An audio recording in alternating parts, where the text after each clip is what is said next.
Hey guys, it's Ryan with Mantis Defense. Today we're going to talk about the Salient Arms International Gray Rifle. As you've seen, we've been leading up to doing this review for quite some time. It's just been really hard for us to actually sit down and get this knocked out. So what we were going to cover is pretty much just the basic information on this rifle, give you guys a little bit of footage of it in action, and then kind of give you our general thoughts on it, right? So here we go.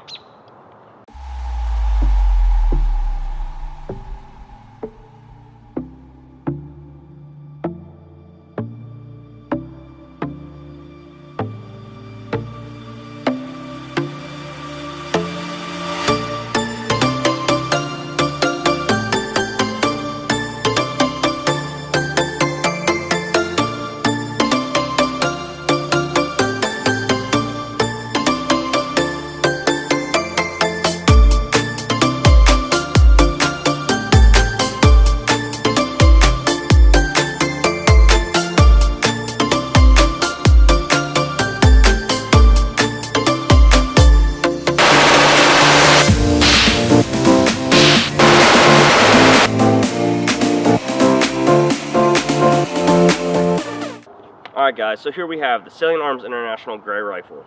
As you can see, it's got like a grayish green color to it. It kind of depends on the lighting that you're in, but this is actually anodized, not Cerakoted. The rifle features some cool things. It's pretty basic, I guess, though, in terms of what they did to it. It's nothing like super overly flashy, like they didn't make crazy or reduced body weight cuts or anything like that. But I have put this rifle in a few different people's hands, and they actually have said that this rifle is lighter than most other rifles that they've held before. Personally, I think the jailbreak adds a lot of weight. If you take the jailbreak off, though, it is a very lightweight rifle. Coolest thing about this rifle in general, though, is the fact that this is all built by Salient. It features a box-fluted 14.5-inch barrel with an intermediate gas system. It's pinned and welded with a Silencer Co. ASR muzzle brake. I believe the older models were shipping with Surefire, but this model came with the Silencer Co. And so what that has allowed me to do is mount a Silencer Co. Omega to the muzzle brake to shoot for testing. The rail features MLOK as well, and it also has a quick takedown system, and what that does is it allows you to fully service underneath of the rail by the gas block, gas tube, barrel, all that kind of stuff. Another cool little feature is on the barrel extension itself, it's titanium nitride coated, and what that does is it pairs with the bolt carrier group, which is titanium nitride coated as well. So what that does is it makes it where it's a very smooth pairing for the locking and locking of the system itself when it's firing. The titanium nitride coating is a little bit nicer, and that's actually what I believe causes a lot of the delays in the rifles, is one, getting these coatings done, the anodizing on the rifle itself, but then the titanium nitride on the bolt carrier groups, because there's only so many companies that can actually do that, to my knowledge. The rifle comes with, it seems like these are Seekin styled controls. They're pretty aggressive in the checkering, like that diamond stitch kind of look or whatever. It's pretty nice. The selectors are AXTS, but now Radian, I guess you could say. So these are the Talon selectors on the rifle. Comes with the Raptor charging handle. Mine is actually the AXTS before it became the Radian, and on them they are marked Salient Arms International. The rifles were shipping with Magpul furniture. I'd switched mine out for B5. I believe all the new ones now are shipping with BCM furniture, and then they all come with Magpul MBUS Pro backup sights. For my personal rifle, I've gone ahead and switched out the buttstock, the grip. I put an Aimpoint T2 with the Knight's Armament cap on it, the Inforce WMLx. I left the MBUS Pros on, but I did switch out the front post for the Blitzkrieg components, and then I added the Strike Industries SI Link Curve, which is mounted for both key mod and MLOK, and I went and put the 2-point sling on here from Haley Strategic. It's actually a convertible, but this is the D3 CR sling or something like that. It's pretty nice. I'm pretty happy with it. I've bought a lot of slings, and this one has definitely been the best choice I've made so far. Let's go ahead and take a look at some of the footage of it being shot, and then we'll go ahead and we'll talk about some of that footage as well, alright?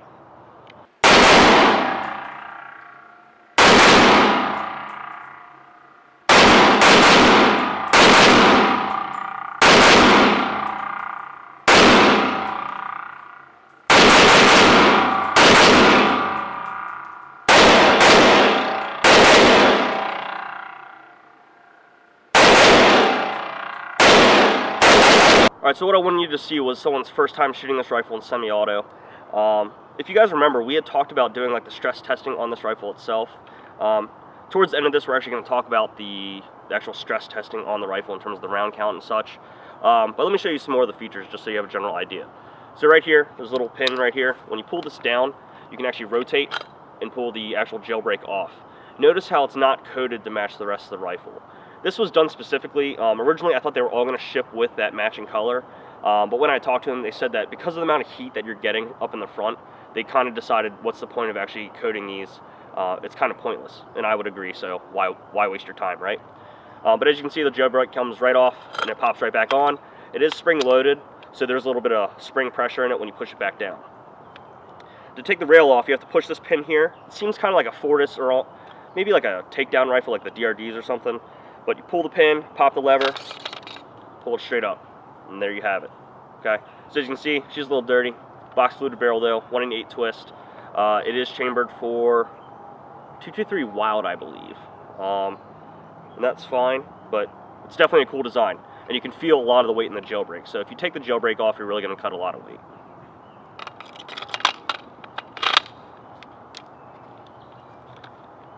Working our way to the back of the rifle, the trigger itself is the Geissele SDC, so it's a nice trigger. It's a good choice. When you pop it open, take a look inside. As you can see, the cuts are real clean in there, inside the lower itself. As you can see, my carrier is pretty filthy. I'll have some other footage that I'll pop in here so that way you guys can see what they look like when they're supposed to be clean. But when we were talking about it, the phosphate section on this bulk carrier group, there's only 2 things that are actually phosphate that I've noticed. One is the cam pen, and the other one is actually the extractor.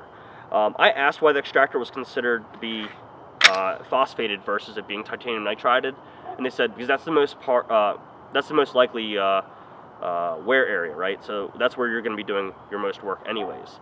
So with that, it allows you to service the bulk carrier group without sending it back to them, while the rest of it is fully warranted. So like this whole rifle is a lifetime warranty. I can send anything back anytime I want.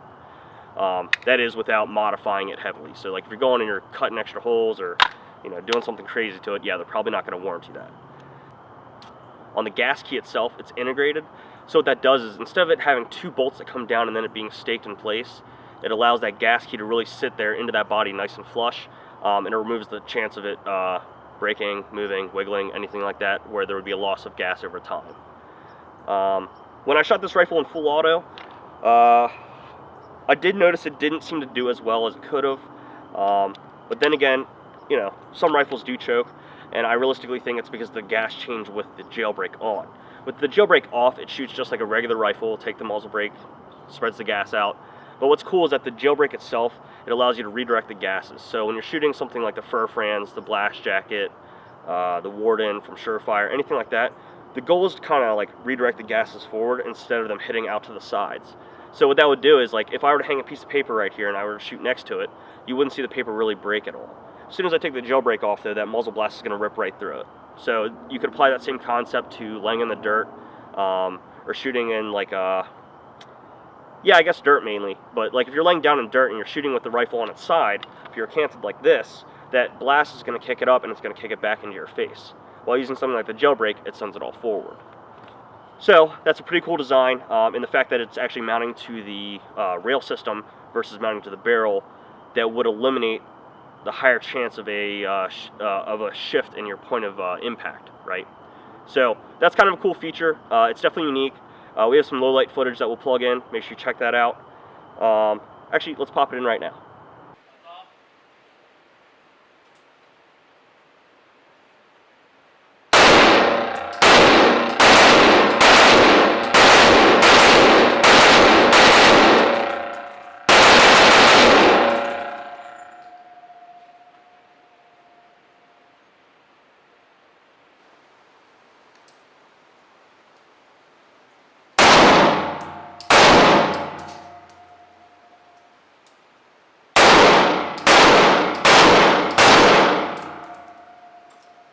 Hope you guys enjoyed that low light shooting video. As you can see, it's kind of cool.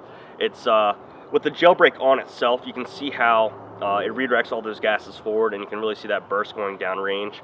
Well, with the muzzle brake, you can kind of just see it cut out. So I wouldn't say that this necessarily reduces flash, but it could be just the way the camera is or something like that. But for the most part, maybe it's the ammo too. Either way, it was fireballing. It was kind of cool. I know that's not actually practical. Most people don't want that. But anyways, back into the rifle. So this rifle, $32.95. The big question I've gotten is, if I had to wait again and buy this rifle, would I do it? The answer is yeah, I actually would. I've built a lot of rifles, and I've played with a lot of higher-end rifles before as well.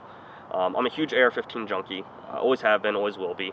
But there's something about buying a nice rifle for yourself every once in a while, and so I decided, you know what, I could have bought the War Sport, I could have bought all these other rifles, but well, actually, the first time I went to SHOT, I held a War Sport, and I was actually really taken aback at how heavy it was. And then when I held the gray rifle, I was like, oh, no shit, you know, like, it's lightweight, you know, compared to that at least. But I've been very happy with this rifle to the point that I went and got an extra barrel, 2 extra bolt carrier groups, and I've put those in other rifles of mine as well now. I've not had the chance to go and shoot this rifle out to further than 200. At 200 it was hitting fine, but I didn't take that many shots because I also didn't have a lot of time to do it. But at 100 yards, I mean, it's right on, okay? Now, one of the other guys I know, he took his rifle out to 300, and from supported prone, he hit 3 out of 3 on like a 6-inch steel, and then at, what was it, 200 yards, he did standing and got 10 out of 10 on like a 6-inch steel or something like that. So, I mean, the rifle's got the accuracy just like any other rifle.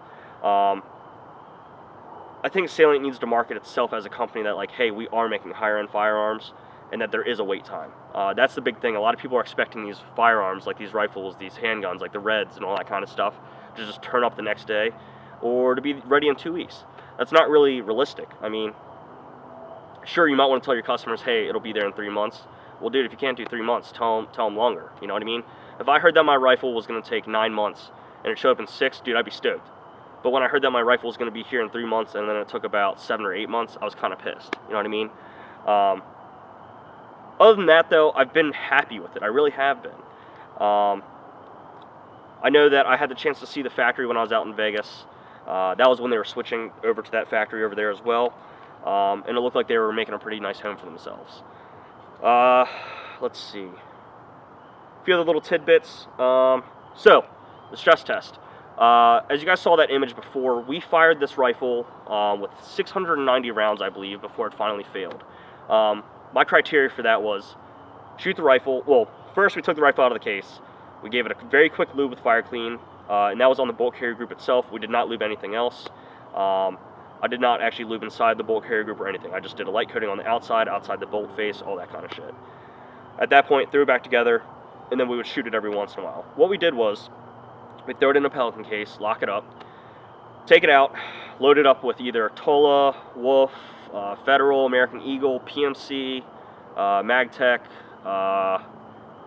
S&B, Fiocchi, whatever you want to call it, and we'd shoot anywhere from like 20 to 60 rounds at a time. We were shooting it in semi-auto, full auto, with a suppressor, without a suppressor, with the jailbreak, without the jailbreak, just in various modes, essentially, just to see what it could really handle. After 690 rounds of it being shot this way, it finally failed. And what that means is I had 2 light strikes. Those 2 light strikes were enough for where I squeezed, no bang, racked it, fired, it went bang, racked it, tried again, didn't go bang, racked it, and then it went bang. So that was the 2 light strikes right there. So with that happening, we consider that a fail. At that point, what I did was I started to put more lube back in the gun. So I would just put a few drops of Fire Clean in there, work the bolt real quick, load the mag up, and go again. At that point, the rifle was starting to fire just fine, and this went on for another 400 rounds or so before I finally just stopped. This went on for about 6 to 8 months, and I know that's a really long time to drag it out, and it was driving me nuts because I couldn't clean my rifle.